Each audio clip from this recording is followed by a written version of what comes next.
Well, the first day that we met Greg was a great day. We had a big turnout of individuals, many hungry people, many people very happy to see us. And we were handing out food like we normally do, and some clothing and hygiene products and things that we do. And out of nowhere, Greg comes walking up, and he happens to have a plate of chicken in his hand. And he approaches us, and he asks us if we would by chance want to taste his cooking. So I asked him, I said, "Where did you by chance cook this?" And he says, right down the block where I'm staying. And got chatting with him, and come to find out that him and his wife were living in their car. And he pulled... Well, my name's Greg. I'm the executive chef at the Happy Camper food cart and coffee bar here in Portland. Became that way from meeting Scott and Julie from Off the Grid. But I was living on the streets, out of work. I worked at New Seasons as a chef there for 4 years. Lost my job there and was living the whole time I was working there. I was living in my truck and on the streets for the first 4 years. Well, the first impression that I picked up from Greg is he's real. You know, you end up running across certain individuals out there on the streets. You know, you sense the instability of character.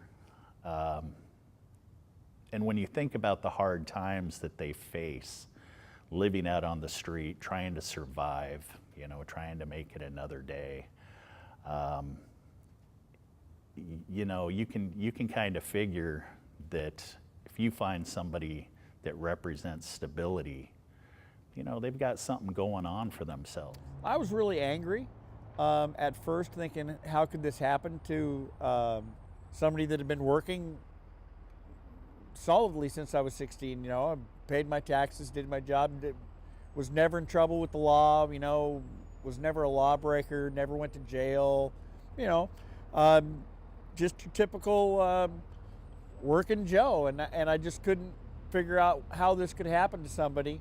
After Greg and I had a long talk after he offered me that delicious chicken, he basically informed me during that conversation that he was a culinary graduate. You know, you never would have figured. Yeah, about family. Yeah, my wife, Charlene, and her two sons, Daniel and Christopher, took over, like I said, when they were 5 and 10 years old. Great kids. Grew up to be really good adults.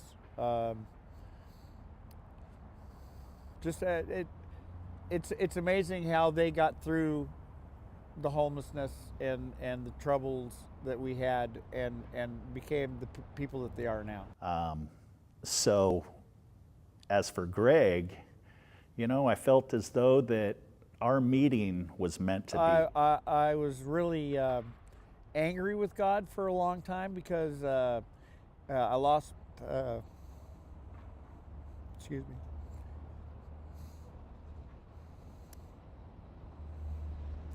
I lost my sister, my brother, and my dad within 14 months.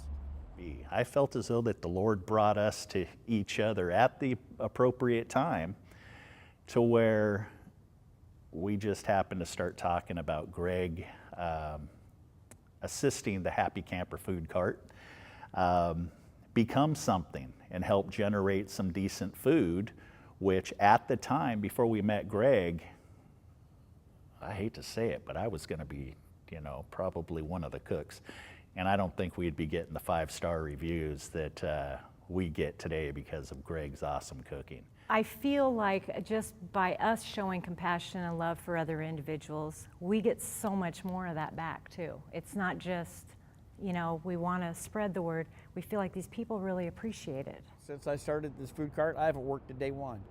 It's just all fun to me. It's just a blast. I'm glad I changed careers. I wish I would have done it back when I was 20, 30. I'm sure I'd have a couple of James Beard Awards and a Michelin star or two by now.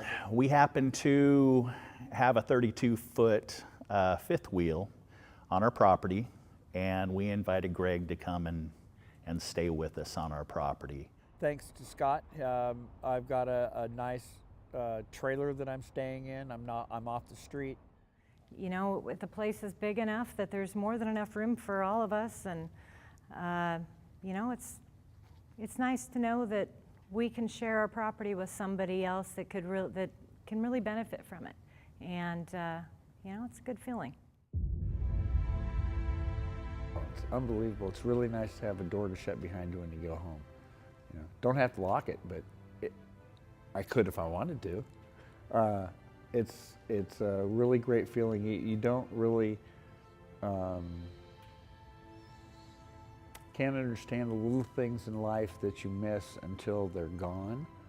And like a bathroom, a sink to wash your hands in, a faucet to get a good drink of water out of. Well, from my perspective, that's what Jesus wants us to do, okay? Jesus basically says to love your neighbor as yourself. Every day there's new blessings. We get emails, we get phone calls, people saying, you know, I've heard about your ministry, I want to get involved, and it just, every time I hear somebody else that wants to help, that's a blessing. Since I've met Scott and Julie, and I've come back to God full fold. Like you said, I was angry. I didn't get him out of my life, but I was angry with him, and because he had what I thought, you know. Come to look back, it was just testing me.